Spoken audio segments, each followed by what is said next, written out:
Alright, so even just in the middle here, in the middle of Boomtown, I don't feel like I'm panicking at all. This is just amazing. We're still clearing. We're still clearing. This build is definitely viable. Look at that. Under 5 minutes. Very respectable. What's up everyone, and welcome back to another video. My name's Ben Lee. I make multiple videos on Outriders every single week, and I've also started live streaming. It's been going incredibly well, and the support has been amazing, so if you guys are interested in that, be sure to go down and hit that subscribe button, also hit that like button. The streaming has been right here on YouTube, so you don't even have to leave the platform. Very convenient, so hit that subscribe button, you'll be able to be notified when I go live. Don't be like Dave here. Come on, Dave. You can do it. But with all that out of the way, guys, today I am bringing you an updated video for my Endgame Perma Crit Trickster build, as either armor mitigation seems to have been bugged after the big patch of 1.04, and it seems like it isn't working as intended, or it seems that enemies are hitting a lot harder now. But either way, this guide should give you what I think is the new meta, and some mods I believe are mandatory, as well as some other options for you guys to use to still be able to breeze through CT15 content even after this patch. Because the amount of people that have said that they're dying and their builds are no longer viable is astonishing. But don't worry guys, I've got your back. So the build is pretty similar to my previous guide, but with a few key differences, and I've done a massive amount of testing with mods and the skill tree on stream, as well as some input from you guys, and I've got to say guys, the Outriders community is one of the best I've seen, and a massive thumbs up from me for all you guys out there for being awesome. Keep at it guys. But this is now what I've come up with, and there's a lot of information here, but I'll present it to you as best as I possibly can. So we're going to start with our skills, and this remains unchanged. We are using Twisted Rounds, as this is mandatory. We are using Venator's Knife. It's a very, very good skill. It allows you to keep up deceptive firepower, but it's also on a really short cooldown, and the double damage that you get after the first hit is really nice and helps me clear through loads of ads. Hunt the Prey, also absolutely mandatory, and I'll explain why a little bit later in the video. Next off, heading over to the class tree, we are up the Assassin tree. You can see we do have Shotgun Master. We've also got Disruptive Firepower, which I mentioned, in Execution Outrider. Keeping the buffs up on these is even more important than ever now. And we also have like Unforeseen End, so we get an extra 40% damage from killing enemies from behind, as well as like Bounty Hunter, extra close range damage, and increasing the magazine size, which is always very, very nice. So one of the things I wanted to mention here was that I had a little fiddle around with this to test out a few different things. I tested out taking out Equilibrium and putting in Death Probability, which I had before, and both of them work really, really nicely. It just depends what you want, because if you want to get ammo back, as I said, I'll explain this a bit later. If you want to get ammo back faster, then Equilibrium is really nice for the reduced cooldown. And if you just want more weapon damage, that's absolutely viable as well. It's really, really good. So swap these. One of the other options that I did was this skill tree, and that's because we've gone down here to get Oddity Resistance. To receive 20% less damage from elites, you do lose out on a little bit of damage. We've taken out Arms Track for this one, and we've also taken out Death Probability here, or as I said before, Equilibrium. So we've changed out a few things here to be able to get Oddity Resistance, but I highly recommend that if you're struggling with elites, try out this one, and if not, then maybe keep up some extra weapon damage from Arms Trick here, or even extra cooldown reduction to be able to get your ammo back faster, and it all depends on your playstyle, so there are a few things that you could tweak around with here, and I think that Oddity Resistance could show you some promising results. Alright, so coming over to our items, we are using the Death Shield, and this one rolled with 97k. It's crazy high firepower, but don't worry if, for example, yours rolled with, like this one, 75k, you're still going to be able to do loads of damage, so don't worry about anything like that, right? We are using Fortress, which obviously comes with the Death Shield, so you receive an extra 43% damage bonus based on your armor. It's a very, very strong buff and an S tier mod in my opinion, so it will allow you to do tons of extra damage. We've also added on Embalmer's Rage. This drops from the legendary shotgun, the High Roller, and this is absolutely mandatory for this build because this is what allows us to keep our crits up. So Embalmer's Rage for 5 seconds after a killing shot, all following shots will be critical shots. This is absolutely insane, and when I got this, my damage went through the roof, and I absolutely love this build for a Trickster, so Embalmer's Rage is an absolute S tier. Next we have here on my helmet, we're running Captain Hunter and Bloodlust. You want to make sure that on your armor you have at least bonus firepower and close range damage on every single one of your pieces. Cooldown reduction is absolutely great if you can get that as a god roll piece. I don't have it on all of mine, but that's partially because I'm lazy and can't bother to farm it all out. But it still works incredibly well for me, so you want to make sure at the absolute minimum that every single piece of your armor has at least bonus firepower and close range damage. So yes, as I said, Captain Hunter, this increases your damage against elites by 25%. I think this mod is absolutely fantastic across any build, and this one drops from Gauntlets of the Cannonball here, and failing that I'd recommend either Sharp Eye here or Stare into the Barrel, as none of these are currently in the build. And then Bloodlust we have here, this one I think is absolutely mandatory, increases your firepower by X amount, and that depends on the level of the item, but it's a fantastic mod and it's really easy to get, and I think it's absolutely mandatory. Then we have Instant Reload, and this is what I've been talking about, the fact that how you get your ammo back. It's one of two ways I've got in this build, and this one drops from Mr. Otara's Cowl here. This one for me actually dropped on Chemplant. I get a lot of people ask where I got it from because they struggle to get it, but yeah, Chemplant it was for me. But this is also what I was talking about, that if you can lower the cooldown on Hunt the Prey, you can use this more and you can get your ammo back, and it's one of the best ways to be able to move away from a weapon like the Bulwark, for example, which is more of a budget style, in my opinion, weapon, over the fact of the Death Shield. Because you can get your ammo back from Instant Reload, this is also what makes this build really co-op friendly, because one of the hardest things and worst things in co-op play is that you can't kill things quick enough because the enemies are a lot tougher, and you can't get your ammo back. So this is really, really good to be able to get your ammo back no matter what you're doing, even if you can't kill anything. So it's an incredible mod, and it's definitely one of the best mods you can get for a Firepower Twisted Rounds Trickster. Next up we have Crit Stack. This is critical shots build up a 5-second stacking effect that give you anomaly power and extra firepower, and it stacks up to 5 times. This is really good for giving you tons and tons of damage, and it stacks really well with Embalmer's Rage because we're going to get perma crits, so this is pretty much up all the time. However, it will give you about 36k firepower at max stacks, as opposed to something like Sharp Eye at max stacks, which will give you 48k firepower, so it is very much interchangeable with these other ones. And also Stare into the Barrel will be very useful when there's lots of enemies around. It'll be a little bit less consistent, but it's more firepower in certain situations, so they are interchangeable in and out. I can't change Crit Stack with my armor, it's not the mod that I can change out, so that's why I don't, for example, have Sharp Eye on, because that would give you more firepower. However, Crit Stack is still very good and it's extremely consistent. Next up we have the lower Chronosuit Pants, and I use this because it comes with ammo bargain. Yes, it doesn't have a god roll because it doesn't have cooldown reduction, but I still absolutely breeze through without it, and I'm just being lazy to change it out. But ammo bargain, while this skill is active, killing shots replenish 20% of the ammo in your magazine, and while that might sound like it's not a lot, honestly guys, trust me, it's absolutely amazing. It just helps keep your ammo up just enough so that when your Hunt the Prey is on cooldown and you're waiting for Instant Reload here, they work hand in hand together. It's a really good combo, and you'll notice that your ammo's just up a lot more frequently with it. You could try taking it out and just focusing on high cooldown reduction and using Hunt the Prey to get your magazine back, and that would be a choice for you.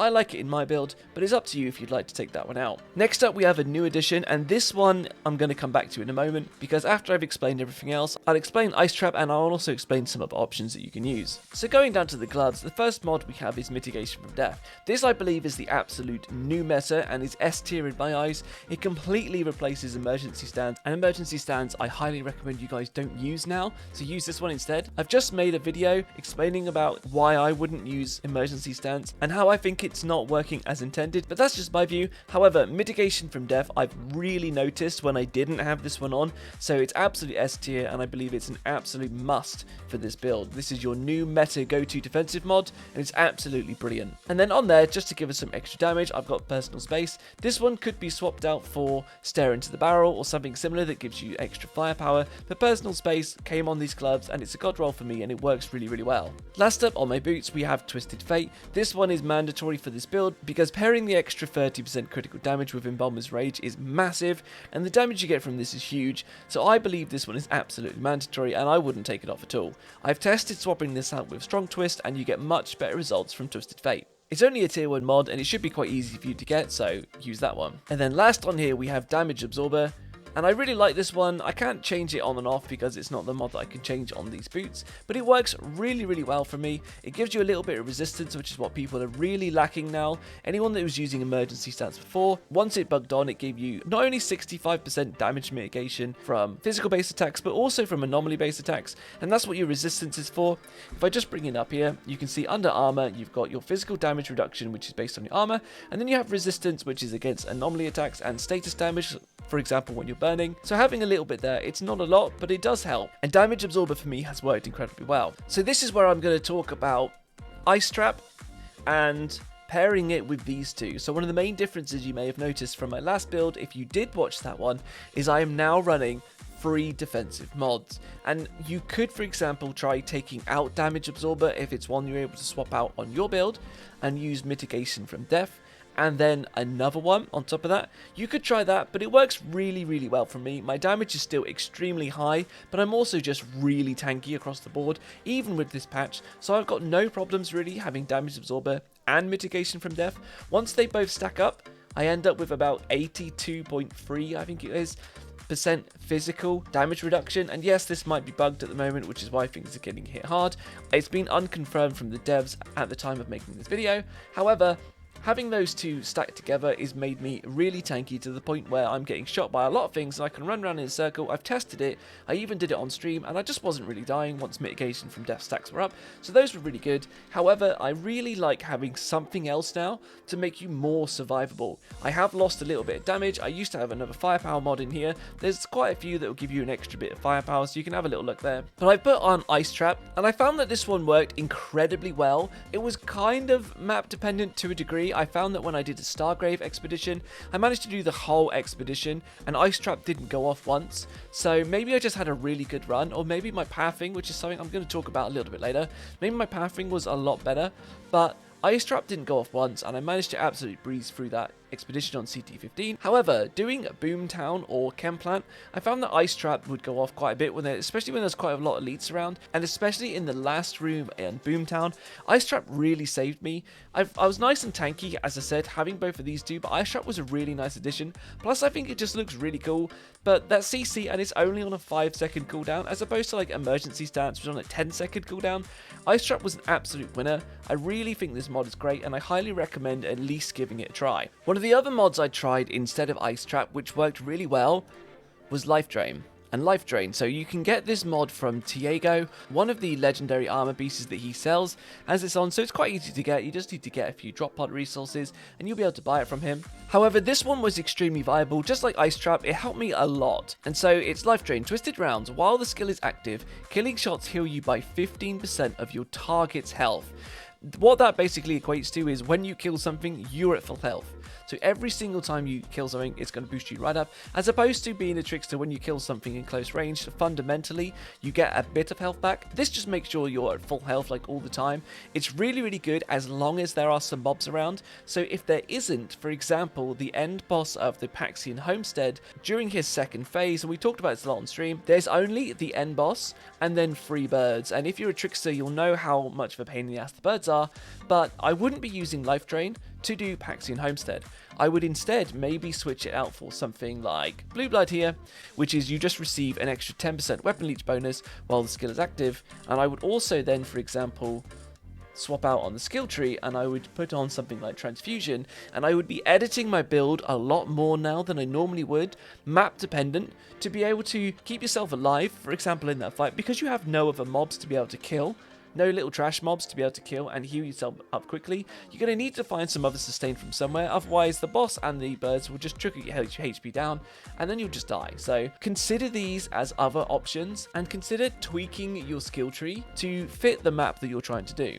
Heading back over, one of the other ones that you can try is Circle of Power. Now this is one of the ways that you can get your resistance up, and if I whack it on here, so boost your resistance by 15% every time you use a skill, stacks up to 3 times, and deteriorates every 7 seconds. Now 7 seconds might not seem a lot, but I've got a pro tip for you guys here to be able to stack this up, because obviously it's not about getting a killing shot, it's about using a skill. So if you have lower cooldowns, then you can get this up, but 7 seconds, you can't even keep up the stack with just Hunt the Prey. However, if I just bring them here, and you'll be able to see, at the moment I'm sat at 10% resistance, and that's because of Damage Absorber. One of the key little pro tips I can give you is Circle of Power actually stacks up from using your melee. So if I was to just use my melee, and I'll use it 3 times here, and then we'll quickly bring it back up, you can see that I've got resistance of 55%, and then in a moment it will start to deteriorate, but it's a really nice way if you're using, for example, Bubble instead of Venice's Knife. Maybe that's what you like, and yes, Froggy, you've made it into this video. I'm looking at you as a Bubble user. It's on a 20-second cooldown, and it's not going to be very good to be able to keep up those resistances, but if you can start to weave melees into your rotations, then you'll be able to keep up the resistance, and that'll help you out with anomaly damage and also things like burn. So this is another great option that you can try around with. I did notice that when I was on fire and I was using circular power and I had a few stacks, it just tickled. It didn't really feel like it did a whole lot, so the resistance to dot damage was actually quite nice. So I'd recommend giving that one a try as well if you get it, because it is a tier 3 mod after all. So for a quick summary, the ones that I recommend is trying out circular power. Definitely give Ice Trap a go, it's really nice, it looks really cool. And then also as well, the life drain was very, very nice. I feel like these ones you can swap in and out depending on your playstyle, but if you find that you're getting used to a certain map, and you might find that, as I said earlier, Chem Plant or Boomtown, you might find Ice Trap is the better option for you. And as always guys, just because I'm really, really nice, I'm going to bring up all the mods on the screen for the same time for you. If you like this, then please give the video a like. If you've learned anything, then please subscribe. And I know the video is getting a bit long, but we still have a few more things to cover. So to summarize everything guys, this build does an absolute whack of damage, but I now also recommend that you use free defensive mods. This is going to make you incredibly tanky, and it's just going to make it so much easier to clear the content. It'll be ever so slightly slower, but it's better to get through the content slower and successfully than it is to die and just get frustrated. So the last thing I want to talk about quickly before leaving you with some gameplay content is a little bit that you can see on the screen right now, and it's all to do with pathing and to do with actually being aware of things like this pillar in front here that will block enemies, because you can see on the minimap where all the enemies are, and it comes with a bit of map knowledge. But with how quickly people are dying now, things like this are so much more important now, even for the fact of like now I'm going undercover and I've just thrown out my Venator's knife. Like before the patch, I wouldn't have even thought about doing that, but now I'm really using the cover and thinking about my pathing to be able to potentially block as many shots from the enemy as possible just from my positioning. Alright guys, if you made it this far, that's absolutely brilliant. I know it's a really long video, but there's tons of information in here to try and help you guys out, because I know how frustrated the community is getting with how quickly everybody's dying. So I'm hoping that some of the testing stuff that I've been doing on stream that I can provide for you now in this video is really helpful. And if you want to check out more, come check me out on the stream. I stream right here on YouTube. If you like the video, please give it a like and consider subscribing if you've learned anything. I'll be posting multiple videos on Outriders every single week. And let me know in the comments what you think of this build. Maybe you've got something else that you would prefer to try, or another mod that you think would be amazing. Then let me know. I really want to know. And if you're going to use this build as well, let me know, because I really want to know who you guys are. And until the next one, guys, I'm going to leave you with this footage of Boomtown. This is with the new build. It's a CT15 gold run, and it was really nice having the defensive mods and having Ice Trap on it. It felt really nice, but you guys can check this one out. And until the next one, hope you learned something, and I'll see you in the next one. Peace out.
bandit leader's taken care of. Your path is clear. Where'd these bandits come from anyway? They were